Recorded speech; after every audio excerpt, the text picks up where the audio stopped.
오늘의 10분 말씀. 사무엘하 24장 1절로 17절입니다. 오늘 본문은 사무엘하의 마지막 장입니다. 21장서부터 24장은 사무엘 상하 전체의 주제를 다루고 있습니다. 그 주제는 바로 하나님의 나라입니다. 오늘 마지막 장에서 다윗의 죄를 다루고 있습니다. 왜 마지막 장에서 다윗의 죄를 다룰까요? 그것은 두 가지 이유로 볼 수 있습니다. 첫 번째는 문학적 구조입니다.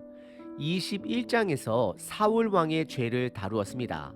그것은 사울 왕이 하나님의 이름으로 언약을 맺은 기브온 사람들을 멸절시키려 했습니다. 이것은 하나님의 언약을 사울 왕이 무시하는 행위로서 그의 죄가 됩니다. 그리고 마지막 24장은 다윗의 인구조사의 죄로 샌드위치 구조를 갖게 합니다. 그리고 두 번째 이유는 마지막 장에서 다윗의 죄를 드러내므로 동시에 하나님의 은혜를 더 드러냅니다. 그럼 여기서 21장 사울 왕과 24장의 다윗 왕은 어떤 차이가 있을까요? 둘 다 하나님 앞에 죄를 지었습니다. 그런데 왜 하나님은 사울 왕과는 함께하지 아니하시고 다윗과는 함께하실까요? 그것은 바로 다윗은 하나님께 돌아왔기 때문입니다. 하지만 사울 왕은 끝까지 돌아오지 않고 회개하지 않습니다. 그것이 큰 차이가 되는 것입니다. 다윗은 하나님께 처벌을 받더라도 하나님께 돌아와 하나님 안에서 벌을 받습니다. 왜냐하면 다윗은 하나님을 신뢰하기 때문입니다. 저와 여러분들도 벌을 받더라도 하나님께 돌아가 하나님 안에서 벌을 받는 자가 되어야 합니다. 왜냐하면 하나님의 처벌 또한 사랑에서 오기 때문입니다. 우리는 그분의 처벌을 신뢰할 수 있어야 합니다. 다윗은 하나님께 돌아가면 은혜가 있음을 경험한 자가 됩니다.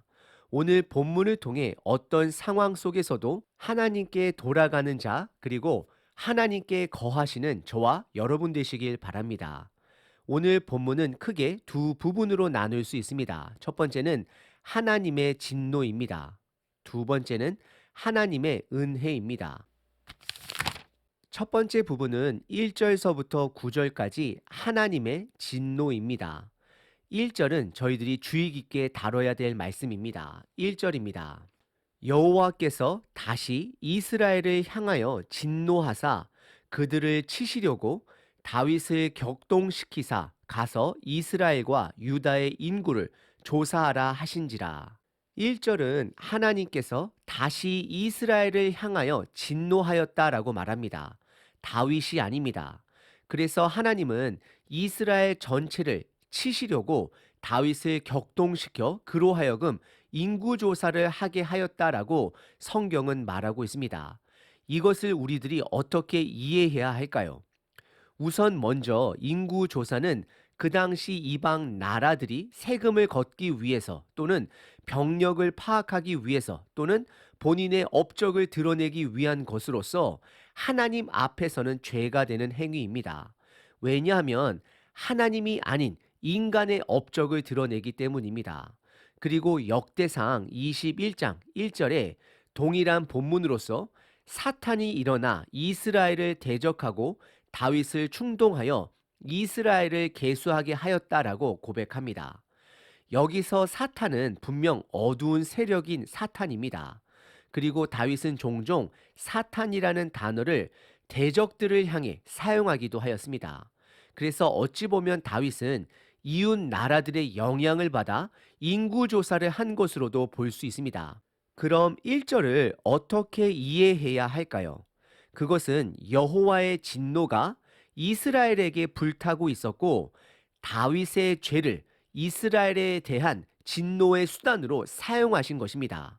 다시 한번 말씀드립니다. 여호와의 진노가 이스라엘에게 불타고 있었고 다윗의 죄를 이스라엘에 대한 진노의 수단으로 사용하신 것입니다. 압살롬의 죄를 통해 다윗을 벌하신 것과 동일한 것입니다. 그럼 하나님은 왜 이스라엘에게 진노하셨을까요? 이스라엘은 하나님 앞에 무슨 죄를 지었을까요? 성경은 그것에 대해서는 침묵합니다. 하지만 추측해 볼 수 있는 것은 압살롬이 죽고 다윗이 다시 이스라엘 전체의 왕이 되었을 때에 이스라엘은 그 당시 불량배 세바의 말을 듣고 하나님이 기름 부은 자 다윗을 향해 대항했습니다. 배신했습니다. 이것은 하나님을 대적한 것과 동일한 것입니다. 하지만 정확하게 성경은 무엇 때문에 하나님이 진노하셨는지는 말하고 있지 않습니다. 하나님은 이스라엘의 죄로 인해 다윗의 죄를 진노의 수단으로 사용하고 계십니다. 다시 본문으로 돌아가 1절과 2절에 다윗은 인구 조사를 하도록 요압 장군에게 지시를 내립니다. 그리고 2절에 요압 장군은 반대합니다. 하지만 다윗은 4절에 재촉하여 끝까지 인구 조사를 하게 합니다. 그리고 이어지는 5절서부터 9절까지 요압은 다윗의 명령에 따라 인구 조사를 실시하게 됩니다. 그리고 그 기간은 8절에 보시면 약 9개월이 걸렸고 그 결과로 9절에 보시면 이스라엘 북쪽으로는 80만 명 그리고 남쪽 유다 쪽에는 50만 명이 싸울 수 있는 군대의 숫자를 파악하게 됩니다. 오늘 본문의 첫 번째 부분은 하나님께서 이스라엘의 죄악으로 인해 다윗의 인구조사의 죄를 이스라엘의 진노의 수단으로 사용하고 계십니다. 두 번째 부분은 10절서부터 17절까지 하나님의 은혜입니다. 10절에 다윗은 마음의 자책을 하게 됩니다. 죄를 깨닫게 됩니다. 10절입니다. 다윗이 백성을 조사한 후에 그의 마음에 자책하고 다윗이 여호와께 아뢰되 내가 이 일을 행함으로 큰 죄를 범하였나이다. 여호와여 이제 간구하옵나니 종의 죄를 사하여 주옵소서. 내가 심히 미련하게 행하였나이다 라고 고백합니다. 그리고 11절에 그 다음날 아침에 선지자 갓에게 하나님의 말씀이 전달이 됩니다. 이것은 하나님의 은혜가 됩니다. 다윗이 회개하자 하나님은 선지자를 다윗에게 보내십니다. 그리고 갓 선지자는 하나님의 말씀을 전달하게 됩니다. 그것은 세 가지 징계 중 한 가지를 다윗에게 선택하게 합니다. 첫 번째는 7년 동안의 기근입니다. 두 번째는 3개월 동안 다윗이 원수들에게 쫓기는 것입니다. 그리고 마지막 세 번째는 3일 동안 전염병이 이스라엘에 있는 것입니다. 그리고 갓은 다윗에게 생각할 수 있는 시간을 줍니다. 그러자 14절에 다윗은 여호와의 손에 빠지기를 원하고 사람의 손에 빠지기를 원치 아니한다라고 고백합니다. 14절입니다. 다윗이 갓에게 이르되 내가 고통 중에 있도다 청하건대 여호와께서는 긍휼이 크시니 우리가 여호와의 손에 빠지고 내가 사람의 손에 빠지지 아니하기를 원하노라라고 고백합니다. 결국 다윗은 사람이 아닌 하나님께 직접 처벌을 받고 싶어 함을 고백합니다. 그러면 첫 번째 7년의 기근은 하나님이 직접 처벌하는 것으로 보여집니다. 그리고 세 번째 3일 동안의 전염병 또한 하나님이 직접 처벌하시는 것입니다. 하지만 두 번째는 3개월 동안 원수들에게 쫓김을 받는 것으로서 그것은 사람의 손을 통해 처벌받는 것으로 여겨질 수 있습니다. 아마도 다윗 왕은 사울 왕에게 그리고 압살롬에게 쫓긴 그의 트라우마를 기억했을 수도 있습니다. 그래서 그는 그것을 피하고 싶었을 것입니다. 아니면 진심으로 사람이 아닌 하나님께 직접 처벌을 받고 싶어 했을 수도 있습니다. 중요한 것은 다윗이 하나님의 손을 신뢰한다라는 것입니다. 그래서 처벌 또한 하나님께 선택권을 드립니다. 그래서 15절에 하나님은 이스라엘 전체에 3일 동안 전염병을 내리십니다. 그 결과 15절에 보시면 7만 명이 죽게 됩니다. 하지만 16절에 하나님은 징계의 천사를 여부수 사람 아라우나 타작 마당 앞에서 그의 징계의 손을 멈추게 하십니다.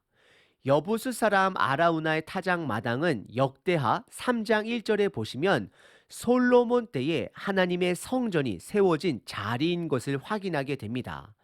결국 다윗에게 있어서 성전의 위치는 하나님이 그의 죄를 용서해 준 장소가 되는 것입니다. 성전은 예수님의 그림자입니다. 예수님은 우리의 죄를 대신하여 죽음으로 갚아주신 분이십니다.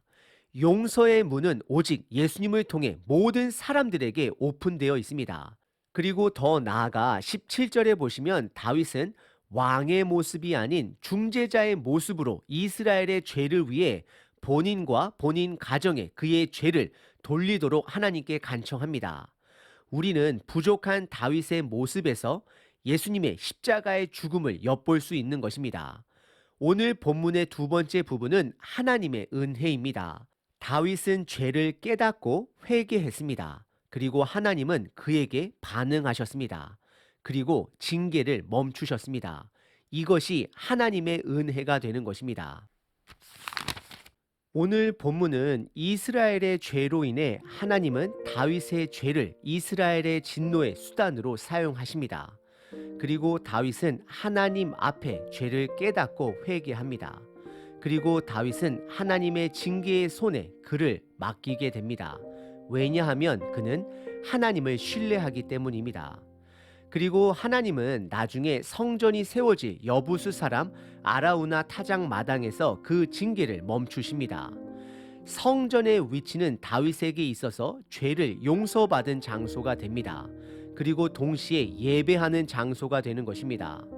저와 여러분들은 예수님께 죄 용서함을 받은 자들입니다.